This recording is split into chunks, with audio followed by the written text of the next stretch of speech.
Hello, and welcome back to the United Front. We've got a very, very special enemy front today. We've got a big pagan, the Your big biggest pagan, enemy. yeah. Your biggest We've got a enemy. very, very special guest, obviously. Dirty Scouse Liverpool. Nasty. I don't even know why we're welcoming him on the channel, but it's Ease the Body, guys. Thank you for joining us today. It's a pleasure being here. I think, it's Now, a United thing, so it's not that much of a pleasure, but I'm here for you I was guys. gonna say, I don't know how many of your fans actually know you're Dirty Scouse, but here you are, innit? You are, unfortunately. You know what? The people that know me as a passionate person. You know what I mean? So they just put two and two together, they're gonna know I'm a Liverpool fan. You know what I mean? You know what I mean? I think a lot of people think a lot higher of you. I'm someone of with like a love for history, passion, love, camaraderie. So that's why it just makes sense. But no, don't do yourself like that, man. I think a lot of people would have thought, you know what I mean? You're a lot nicer of a guy, and then suddenly, bang, you're a Liverpool fan. I think it's going to come to us as a surprise to a lot of people. That thought, you're a good, honest, good man. But here we are. Anyway, yeah. Anyways, obviously, massive game on Sunday. Liverpool versus United. As much as I hate them, they're a huge club. And this is the two biggest teams in English football going head to head. It's always the big fixture I look at away at Anfield. When the fixtures come out, I look and I think that's the big one. That's the hardest fixture of the season. And we work from there. And I see when Liverpool obviously playing at Old Trafford. That's always a big game. Always a big game, regardless of how either team is doing. That's always it's a scary one. Bro, over the years, when you lot were in a bit of a banter period, I still remember people like Dirk Kuyt pulling up, scoring hat-tricks against us at Anfield. You know what I mean? It's never ever an easy game. And obviously, when we're in our banter period, we've had a couple of big wins over you lot. Even in the cup, that one hurt. Yeah, like the Amad Diallo, obviously that hurt. For you lot, but it was one of the best moments. I was obviously at that game, bro. I think it was one of my favorite moments I've ever experienced at Old Trafford. Genuinely, it was such a great. I can imagine.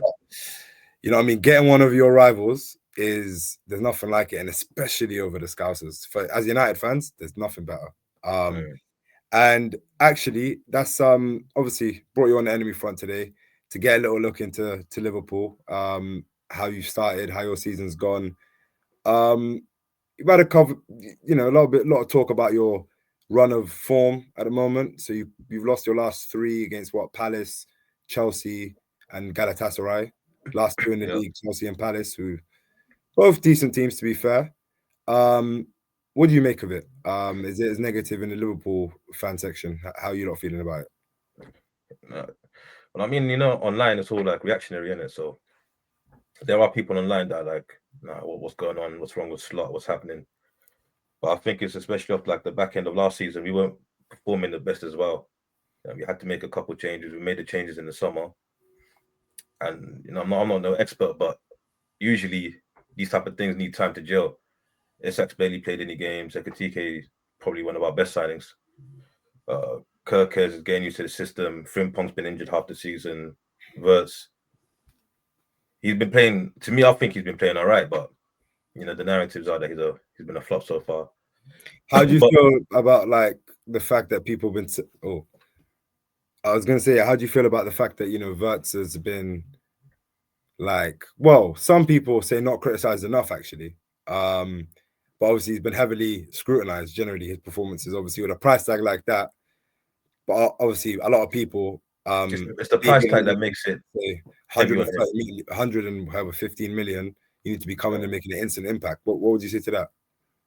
I mean, it's the price tag, isn't it? It's what comes with the price tag. It's unfair on him. I mean, it's not his fault it is his fault that he cost that much, but it's because he played so good. I mean, we expect better from him, but sometimes he's only 22, I think, 23 maybe, 22. It's hard, man. You can't just come to the hardest division in the world in club football and expect man just to start banging from the jump, you know what I mean? And also, they all did him 007. He's not a goal scorer per se. He's more of like the creator. He's been doing that, to be fair to him, but we just ain't been capitalizing. We ain't been scoring that many. There's been many times Salah's had the not open goal, but like the easier chance. He hasn't buried it. We've been lacking up front a little bit, and unfortunately, it's going to come down Like he's been doing all right, man. I think once the team starts clicking and we start banging in goals, you're gonna see the difference side to him. Also, I feel like the way we're playing this season, where Gravenberg is playing a bit more Advanced. more advanced. Sorry, Wirtz is also playing in his own half a bit more. He's collecting the ball from his half, which he usually doesn't do. He's usually a player that provides in the advanced positions. But I think all of that stuff is too early, man. It's been 7-8 games, whatever it is that he's played in. It's too early to say anything. I think he's gonna be fine.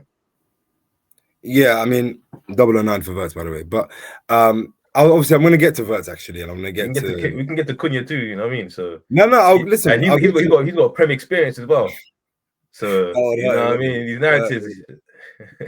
But listen, don't worry. We'll get to your new signings. I actually do want to hone in on your new signings specifically. But just obviously speaking about this season, you've had I think I've actually watched every Liverpool game other than your Champions League one. So I can't say anything about that loss. But generally this season, like from obviously a hater's point of view, especially, I'm watching the games and you lot don't look very good. Like to me, I've been, it's not clicking, it's not working. You even said it a couple of times there and what you said, like when it clicks, right? Obviously there's been a couple of last minute, well, pretty much every game was a last minute winner up until you started conceding last minute and you started turning, the results started turning. And then obviously once the results turn, everything else doesn't matter anymore. And it's all about the performances and the blah, blah, blah. And obviously when the results are going well, nobody cares about the performances. It's just about, look at Liverpool. They look like a machine. They're going to win it again, right? So obviously as fans, we often have to deal with this flippy floppy narrative that happens. One week you're great, the next week sack the manager. Do you know what I mean? And obviously no matter how good you are, even you guys are probably experiencing it now with Slot.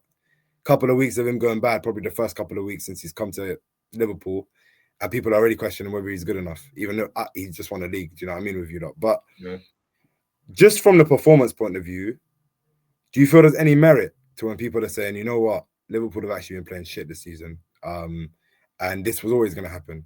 Do you feel like there's any merit to that? Do you feel like these performances have been good? Do you feel like it's normal? There's been a lot of change. How do you feel about the I don't think they're much better than the performances that we had towards the end of last season. I think there's like a strong focus on how we're performing because of the amount of money we signed, but we weren't that great towards the end of last season as well. But the thing with this season is there's just certain things I don't even understand what's going on. But there'd be like a strong 45 minutes, like against Atletico. We played some real good football that first half, and I don't know what happened in the second half. Towards the end of the first half, we just started getting a bit shaky. I'm not sure if it's the positioning or whatever's going on, tactically, but there's something that's happening within the games. Do you think it's because I've been obviously hearing a lot about Liverpool this week, looking into you lot, tactically dissecting, watching every preview video available, obviously. Do you think that, a lot of these tacticos or analysts or whatever have been saying that this season Slot is actually moving a little bit further away from the system you lot are playing under Klopp, whereas he got it right last season because he came in and didn't try to change too much. He had the same squad. He didn't sign any players, and he changed a little bit. You were a little bit more calm, a little bit better in possession. Do you know what I mean? Weren't as kind of heavy metal going forward, but he kind of just tweaked that a little bit to keep you a little bit calmer and kind of see out games a little bit easier. We're not calm right now at all. When he came in, we I feel like now it's moved even further away from that Klopp thing, and he's actually now got a job to do in terms of he's got to really implement the way he wants to play football now, right? And maybe that's why it's obviously on top of that. Look at me defending Liverpool, but on top of that, you've got 4 or 5 new starting 11 players, not just squad players. You're not just adding to the squad; you're actually changing the starting 11.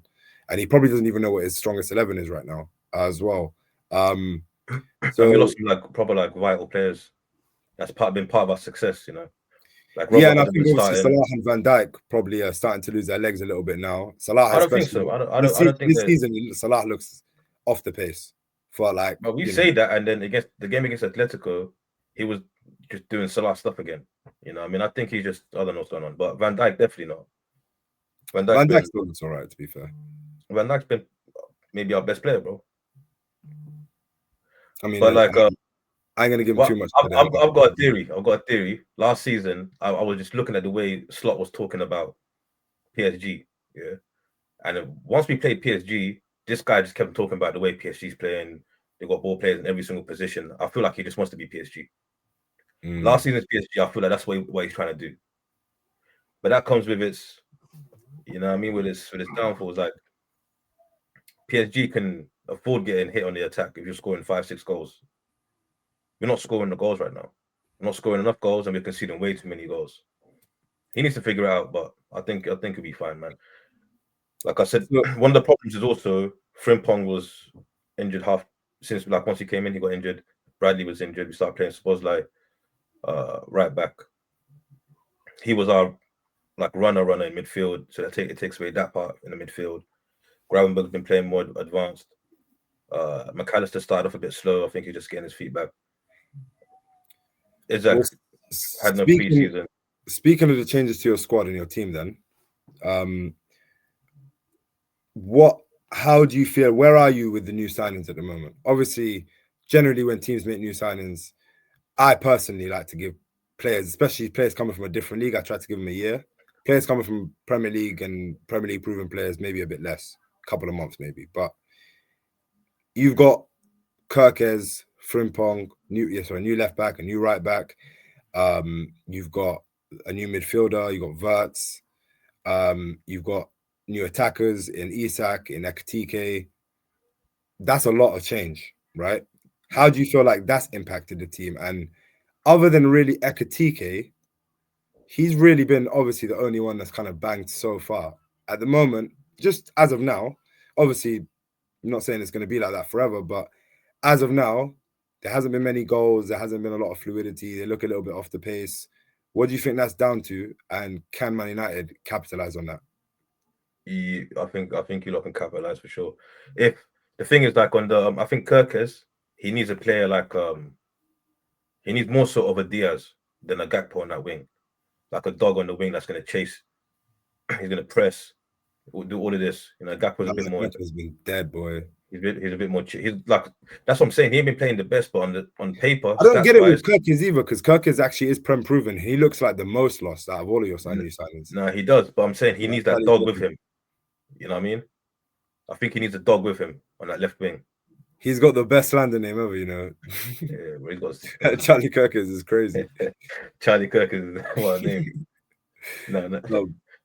But yeah, so Kirkes obviously. There's also Frimpong in it, Cinema Frimpong in it. Cinema Pongo. Yeah, that's so funny. And, I mean, he's looked a bit. I feel like Slot is almost a bit like almost don't trust him. Am I right? No. He's just been injured.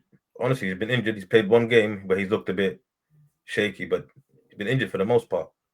And also Bradley's a good right back, but he was also injured. I feel like Bradley's been a bit almost maybe, I don't know, it's too much been asked of him too soon or something. God, I feel like when he has played, he's played 2-3 games. He played 2-3 games, man, like full games. He just needs some match sharpness, and basically you're saying. Yeah. Fair enough. So international games, you see like the players when they're playing properly, when once they got their fitness, these last couple of international games, he's been playing like proper good. Kirkes too, they're all playing good. It's just I think the way they're set up. And also like with Gravenberg being pushed so much forward, last season he would sit back and be like the third centre back. You know what I mean? Now he's just been pushing back. So now Konate's been more central, like in a lot of games, and he's just panicky, bro. He's been panic. I don't know what's wrong with him. He's not good with his feet. He's lost it or something. But I think we need to go back to basics, and just go there again. You know what I mean? Start from there. Because right now it's just a bit shaky. So moving on. You see with United, how they keep pinging the ball to Mbumo. Yeah, we've got that one thing that we constantly try and it will work against a Kirkes if that left side ain't sorted out. Yeah, because they do really get forward, don't they? And also Kirkes is he's proper rash. He just goes into the tackle. He'll miss miss a lot of challenges. You can exploit that area. More So so I than know the you right mentioned side. speaking of your defense, I know you mentioned on the right, sorry, in the back, you just mentioned Kanate when you were talking there. Got a few injuries. So moving specifically to now Sunday, you've got a few injuries, couple like bro, from the United point of view, how I'm feeling is like they've got a few injuries. We ain't got Allison. You ain't got Allison. Kanate, I think he's touch and go, any. Yeah, I think so. I think he'll be fine. Okay, so Low key, I kind of want to see Joe Gomez. He might even start because Kanate had to come back from international break early. Low key, I want to see him play because So he's been a bit off it. like you got a couple. Obviously, you've had a. I think the international break did come at a good time for you because you're on a little run of losses and that. So maybe that wasn't good, but you are on a run of losses, and I feel like your performances generally this season. Again, this is me with rose tinted United view glasses looking at it. Yeah. So from my view, I'm seeing, teams on bad form. They've got a few injuries. New players still ain't gelled yet. Maybe United have got opportunity there. It's been 10 years since we've done it. Even if just by a lot of averages, by mistake, if we might just win it. Do you know what I mean? Or whatever. How much of a chance do you give United or just any team generally, exploiting your, the weaknesses in your team? And also obviously the games that you lost weren't at Anfield. Do you feel like Anfield gives you obviously that factor where you feel like, no, we're definitely going to beat United? Or how do you feel going into the game? Yeah, I mean, it does definitely give me that like a bit more confidence going into the game that we're not going to lose. We might draw, but we lost. Saying that we lost against Forest last year at Anfield. But what was the only game you lost though? The only game we lost at Anfield. But even at that time, there was like, a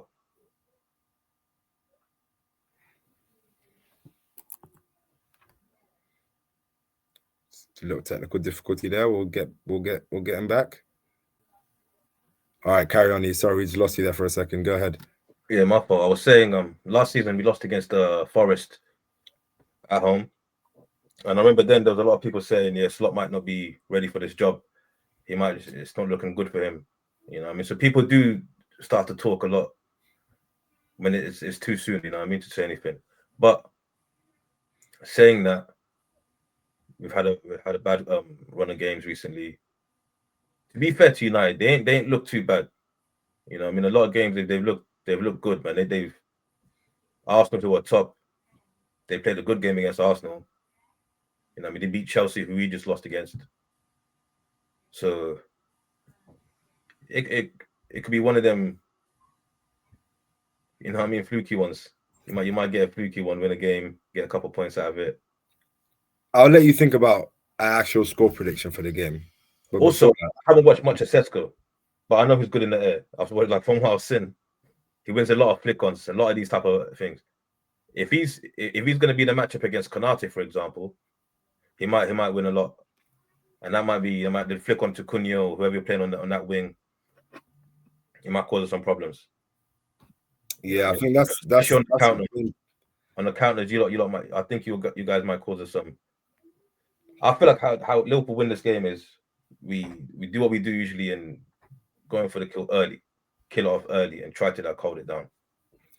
So I'm quite confident in it. I'll be honest, right? Is it? It's the most confident I've felt going to Anfield in the past 5 years by far. I remember I see when Gary Neville said that, like, yeah, he's super confident we're gonna go. Yeah, they got slapped 7-0, fam. So be confident, man. We love it. That time before we went to Anfield at 7-0, we actually were, because we actually finished above you that season. We actually were playing better football than you, like generally.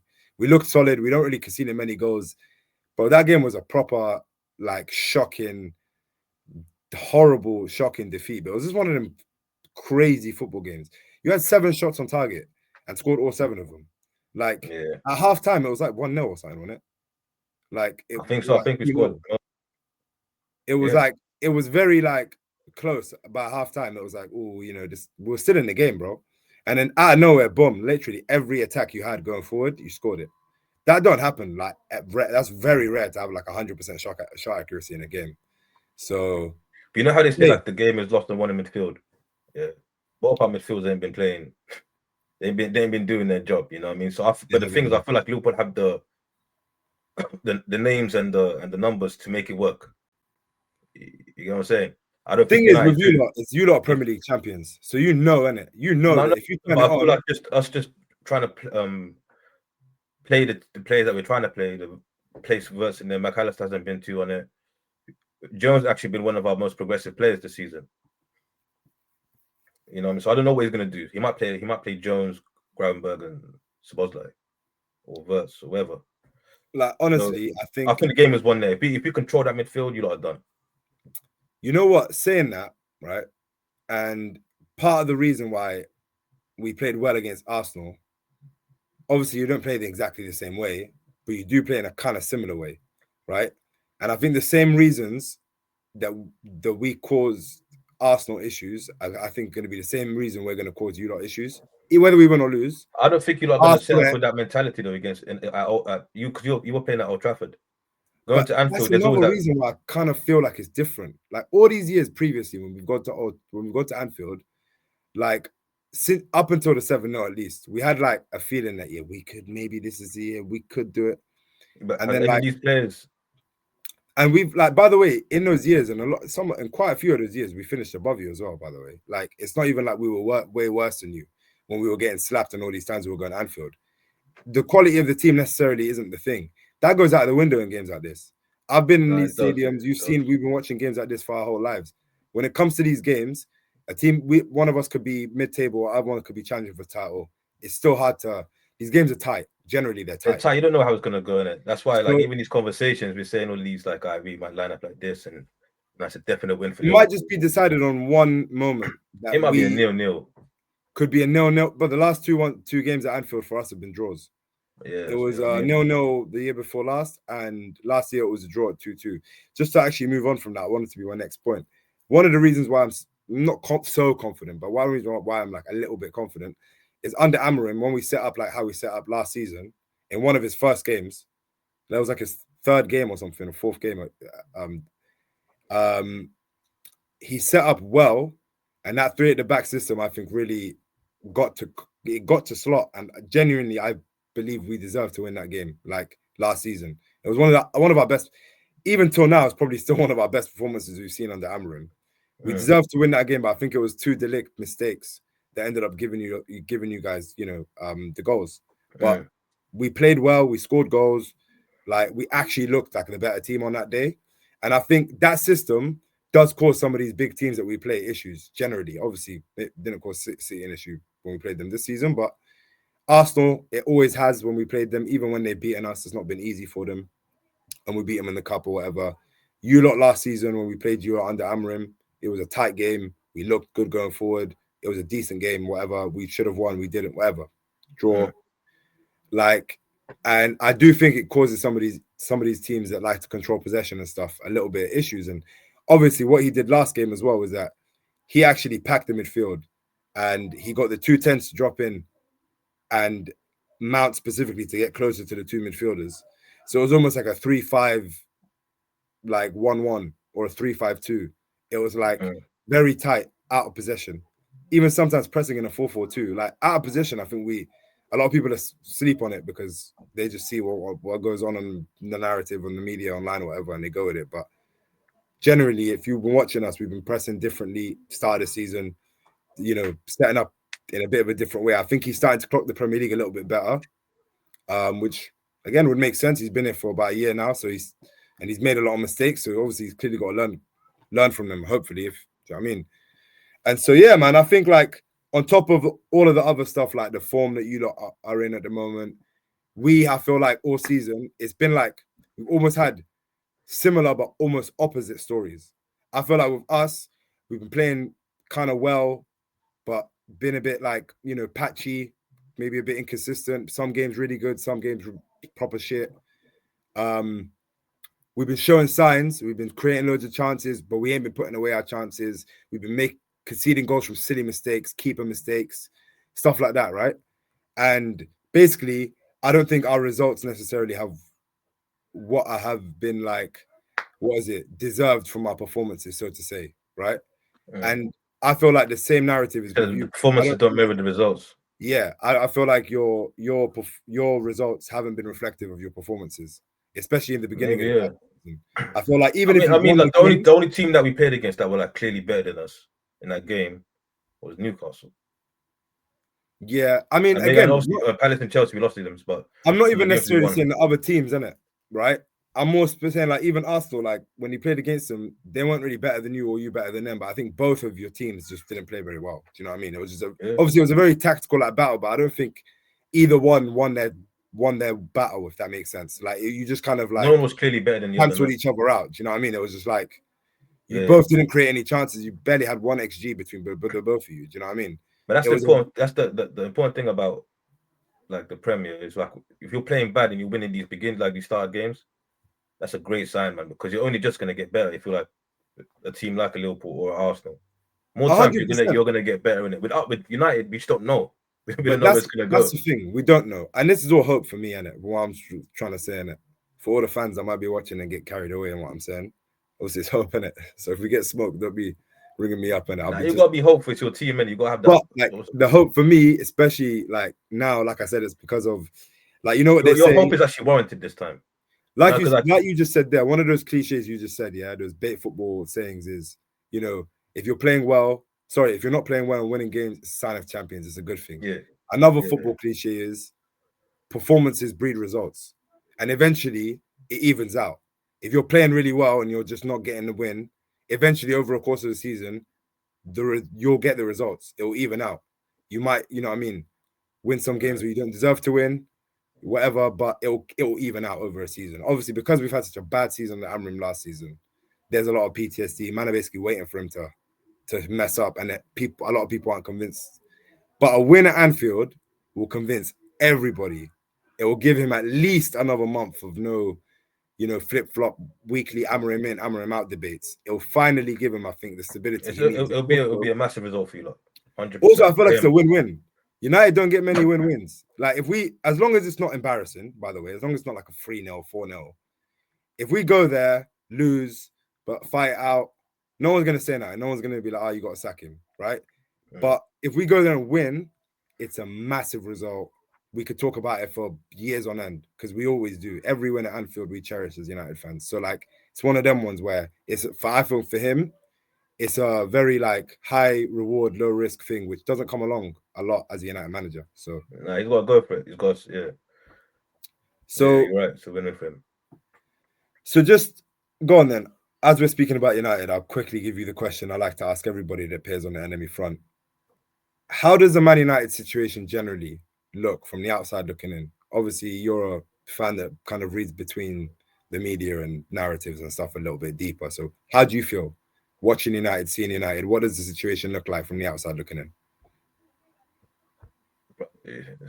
Amorim, it just looks mad stubborn, bro. From my point of view, he looks mad stubborn. Also, I'm not so focused on the United setup as much as with Liverpool, of course. But from what I've seen, he just doesn't want to.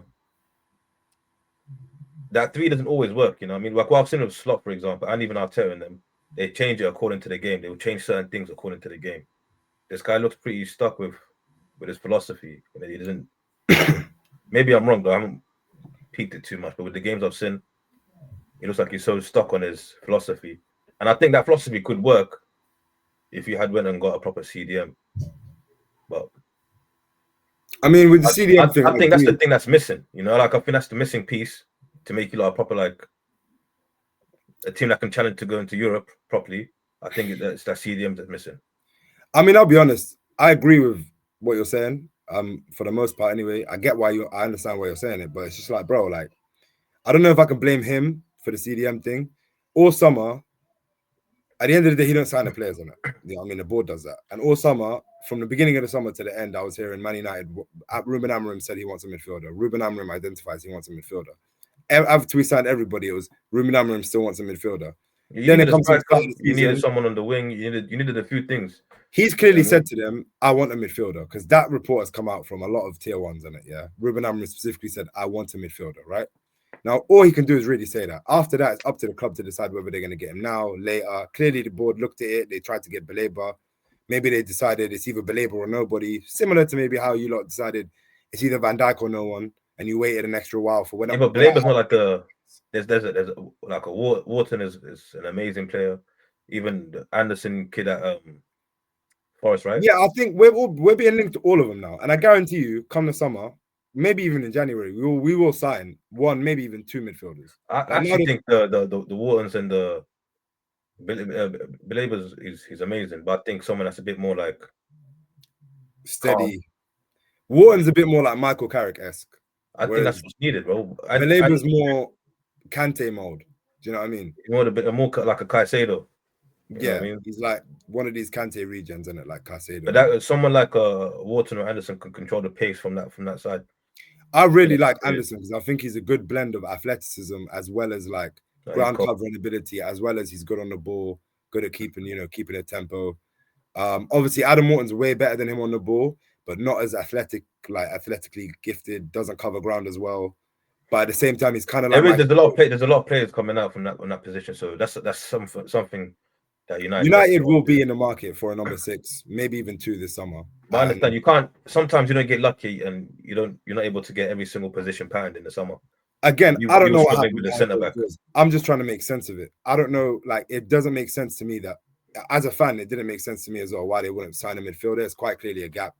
There was people out there, even like Palhinha, maybe on loan. You can go and get him if you're not going to. You never know, and you probably tried. It didn't work. Clearly, there was a conversation had because the Belabor news came out and all of that, but for whatever reason, it didn't materialize. And United, for whatever reasons, are still, according to reports, interested in Belabor. So that hasn't gone away. You're just a couple pieces away from. Yeah, you know what I mean. But again, I don't feel like was a problem. But I don't know how this new guy is. I'm not sure what he's like. I ain't seen him. Sorry, the keeper. Yeah. I mean, that was the issue that had to be addressed, and you might have addressed it with this guy. I'm not sure. Yeah, we're yet to see. Obviously, one game so far so good, but still very early. Obviously, cool. Then just bringing it back to the game, then I guess. So yeah. Oh, sorry. Bringing it back to the question before we move to predictions. So yeah, do you think where would you be in the Amorim in, Amorim out debate if you were a United fan? Out, bro. 100% out. Me personally, like I'm a Liverpool fan, but if we had Amorim, I wouldn't want him there, bro. It's been a long time. It's not like it's 2 months or whatever. It's basically a season. Fez. So you feel like, in that sense, would you have sacked him in the summer, or would you have given him the summer? I'll still give him some time. I'll give him time because I don't know who you would go and get. I don't think if you sacked him right now, it's going to make the situation any better. So, because basically, I don't think he'll be good for the long run. There's kind of two camps in the United fan base right now. There's a camp of you should have sacked him in the summer and brought someone else in. So every day that carries on past that period that you didn't do that, you're just continuing with your mistake. So sack him ASAP. And then there's the other camp of, okay, there was reasons for what happened last season, pre-season, no whatever, new system, no players.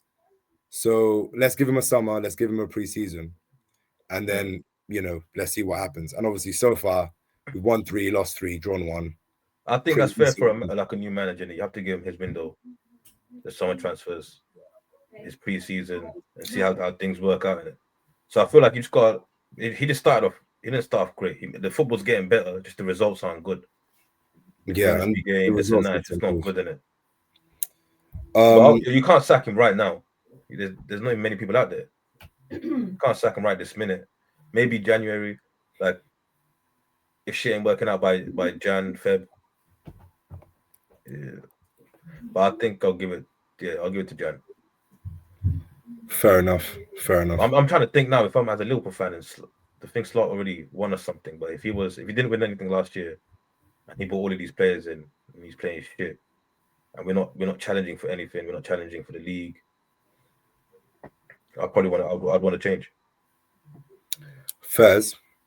I mean, look, again, I'm not holding any United fans that. What, as a United fan, what would he have to do for you to want to have the job? Like for him to keep the job, what would you want him to do?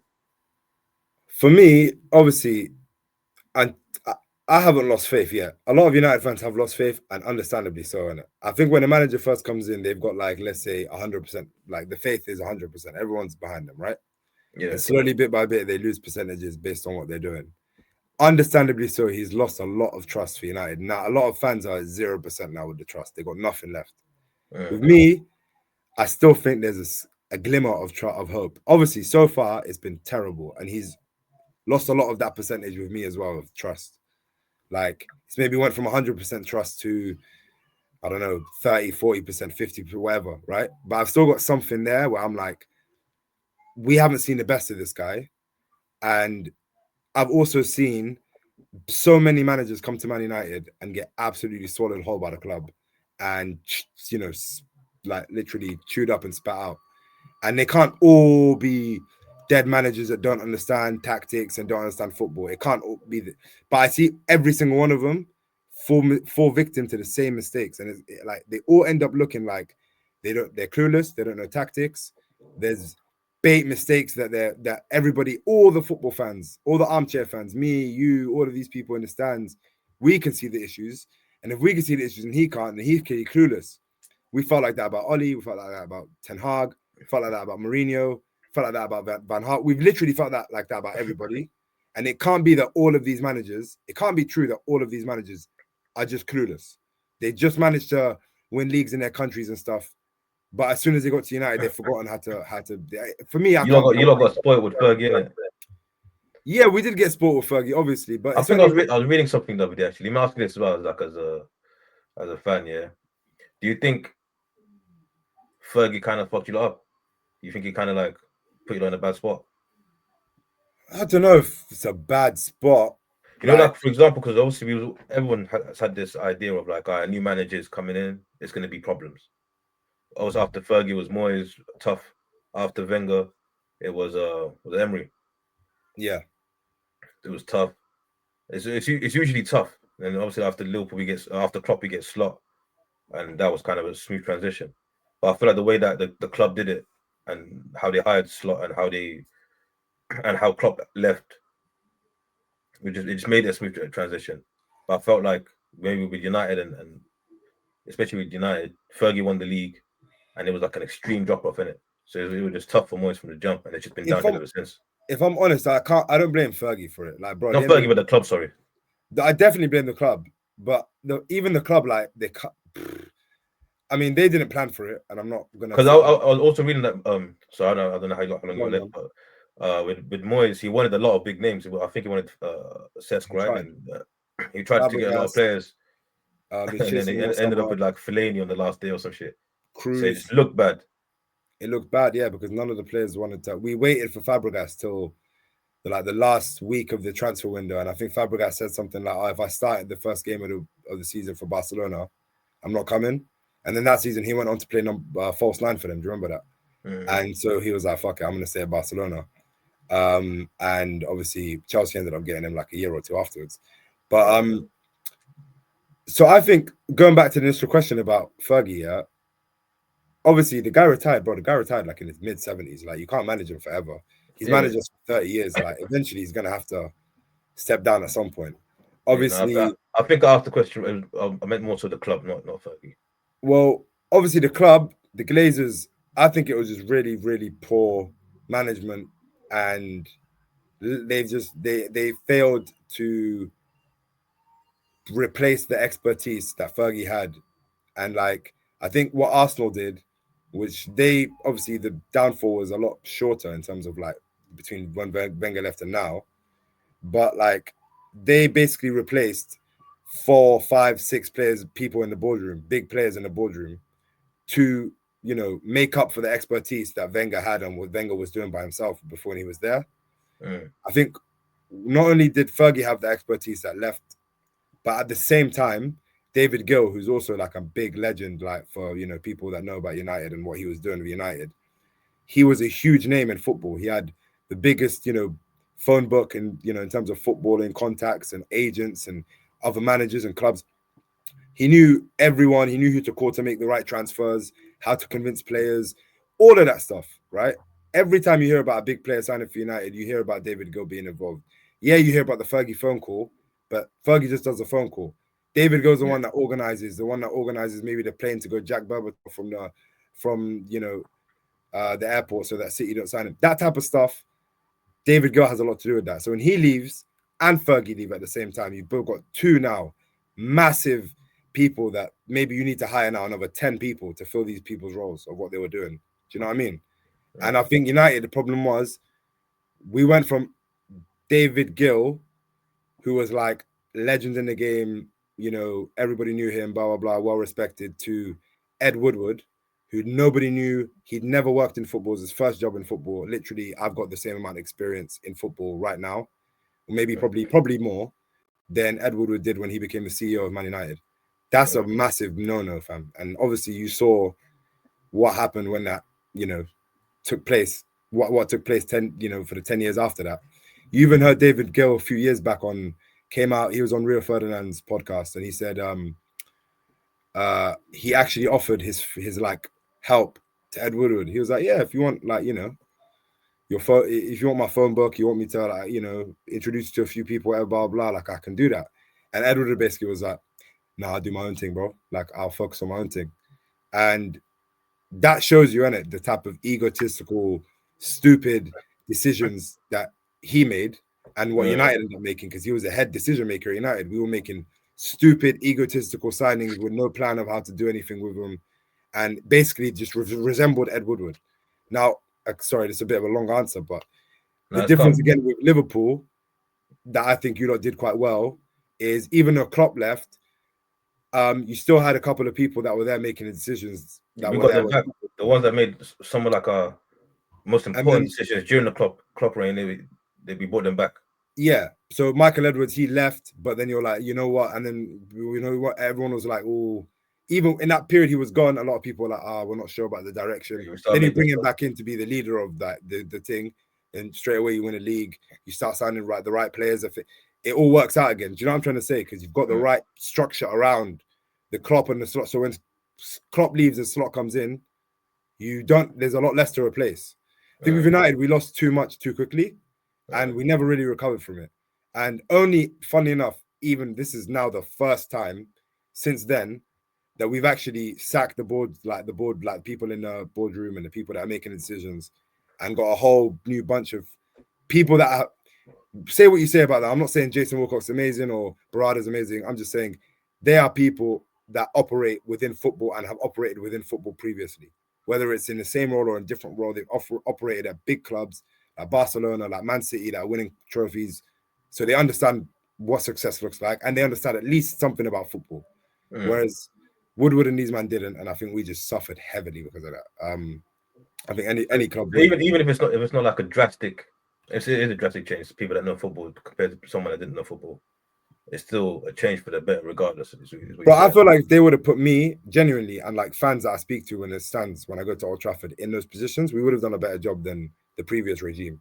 And that's saying something, because I'm not one of those guys that thinks, just because you watch football, you can make decisions better than the people that are in football. I'm not one of those guys that thinks that. They've got their coaching badges and their qualifications, all that stuff for a reason.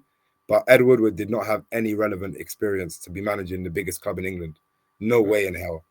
At that time as well, we were even champions and at the top of the game. So he had no right to be there. But yeah, and we could go on about that for days and days. And we might have to get on another episode just to talk about, the business side of things. Yeah, no, we'll definitely get you on. We'll definitely get you back on. As much as reluctant as I am to have obviously a Scouser back on, but we'll be back on. I might be back on after the game immediately. Yeah, maybe we can get you on for a little review, especially if we win. I'm going to be better off. If you don't win, then I might just. Speaking of that, then actually, we're going to end it on some score predictions. Actually, before the score predictions, quickly, are there any players in Man United's team that you think would get into Liverpool's team right now? We usually do combined 11s, but I'll just ask you that question because there's not going to be that many, really. I'll be honest. In our starting 11. In your starting 11 compared to our starting 11. Obviously, different positions and stuff, but. Nah, man. The only one. Nah. I think Cunha gets it. I'd have Cunha over Gakpo. I think Bruno gets in over Wirtz as well. Nah. If brothers are Cam, really? No. Also, what we're seeing right now, we're seeing like a bad version of Wirtz. But Wirtz in general, I don't think so. I mean, even Wirtz at his best, you think he's going to hit the levels that Bruno hit? Because like Bruno hits week in, week out, really. Because he does it every year. I really think so. That's just high standard you're putting. Maybe that's just a lot of faith in the boy, but I really think so. But currently, I think he hasn't even come close to that in the Premier League yet, or even in the Bundesliga when he was ripping it up. Really, he didn't really do what Bruno did. No, he's not a number. He's not a numbers guy like Bruno is. He is. Bruno is a numbers. Yeah. I think he's overall a special player, bro. Honestly, but we'll see. Cunha will start over Gakpo, but I think Delete starts over Konate. I mean, where we're seeing from Konate now, or Euro, one of them two starts over right now, bro. Right now, with Konate, right now, I agree. Euro or Konate? What would you rather have? I'd rather have Euro. No, actually, I'd rather have a Delete type of player next to Van Dijk. Yeah. So I think maybe what? So 2, then at a push. 2 at a push. But saying that, I'm just like I'm low-key a hater on Gakpo, but Gakpo does good for us sometimes. But Cunha, remember we were about to say he's also like a federal agent. You know, he's also on a 007. To be fair, like you said on it about Wirtz, I feel very similar about Cunha. I'm not worried about him at all. I think if you actually watch the games, that's the thing. Like numbers, stats online, whatever. But Cunha's a baller. If you look, he's passed the eye test for me anyway. Like he's looked like you watch him, he looked like a player getting used to his surroundings and his play and his teammates, but he looks like a proper player. And in a few games, he's looked like one of our better players in one of our better even though he has, and also he's hit the post like 3 times. He's missed bare one-on-ones, which like in any other season, Cunha's banging. Do you know what I mean? Like, so I'm not worried about that at all. Like I'll give you Cunha, but also I would play Ekitike on the left, but Isak or Ekitike, whoever you want to pick, I'll put up front. Obviously Salah is Salah. I'll put Wirtz because of what I think potentially be like. But Bruno in the 10, I'll give you that too. McAllister, Gravenberg was like whatever. So really, Cunha, Bruno, and Euro. I'll give you that. All right, cool. I'll take that. I'll accept that. 3 is all right. You take that. That's what you're getting. That's what you're getting. Your main goalkeeper ain't even getting over us. Our backup goalkeeper. Yeah, to be fair, goalkeeper stinks, but you never know. Lamans might be the guy, bro. Let's see, innit? We never know. Yeah. All right. Well, let's end it. I think Wirtz is going to be man of the match. I got a feeling he's going to be man of the match. You know what? That's the thing I'm worried about. I'll just end it on my worries actually, and then we'll do some score predictions. But bro, there's so many narratives to be broken by this game. Wirtz 009 or whatever, or 0010 even potentially. You got I'm sure he's gonna score or assist. I literally feel it in my bones. You got Isak, who ain't scored a Premier League goal yet. £130 million signing, first goal against against fucking United, blah blah blah. I can see it right now. That's another narrative that can happen. But then you've also on our side, to be fair, you got Amorim never won back-to-back titles versus Slot never, you lot never losing 3 in a row against Slot. Back-to-back titles, back-to-back games. Way carried away there. Amorim never won back-to-back games. Slot, he never lost 3 in a row. It's one of them like, is it what's going to give in it? There's a lot of narratives to play, but I think with for me, that leads all the way up to a nice 1-1 draw, which is what my score prediction is actually going to be. I think this game will probably be, I reckon we'll score. I think you'll score, but I think otherwise it'll be quite a tight game. I think you'll get I see 1-1 written all over it, to be honest. Is it? I see a 3-4. I see 5 goals in the game. Honestly, I see 5 goals in the game, 4 goals in the game, but like a 3-1 or a 4-2. Or like 3-1, 4-1, 4-2, them type of games. Boo. Honestly, I feel like it's gonna happen, bro. I 3-1, 4-1, yeah. I think Salah's gonna have one of them games. He might be man of the match. He'll have them winning 2 goals. Salah loves us. 2 assists. He loves playing against United, a little fucking rat. I hate that guy. He loves it. he loves it. You know what I mean? 2 goals, 1 assist. That type of game. Isak, I feel like, is gonna score. Ekatike is gonna do something. I feel like everyone's gonna. How many fucking goals you don't want to score, bro? Name like 6 players there. Go for 6 again. Now I feel like all of them guys are gonna be involved with some actual play. You know what I mean? You know what? That sounds horrible. And that's probably a good place to end it, to be fair. Is my bro. My brother. Thank you very much for coming on. I really appreciate you coming on. It won't be the last time you see. I'm about to put a wager on it. Let's do it, cuz. He's going for a draw. Boring guy, man. No, you know what? We'll have to think about something. I don't know how confident I am to start putting down wagers and that, but you know what I mean. I'm sure we might even watch it. I might even be in the same place as he's watching it with him, to be fair. So, guys, yeah, basically, appreciate you coming on. And like I said, I'm sure he'll be on again when we need some sort of Liverpool representation or even just for a general football chat. He knows ball, as the kids say. So yeah. Again, thank you very much to everyone at home that was watching. We appreciate you. If you're new here, make sure you subscribe to the channel. Please make sure you like the video. Like the video. It takes nothing out of your time. You lose nothing. Just like the video. Subscribe. What are you going to lose? Yeah? Do it. And yeah, make sure you're checking back up.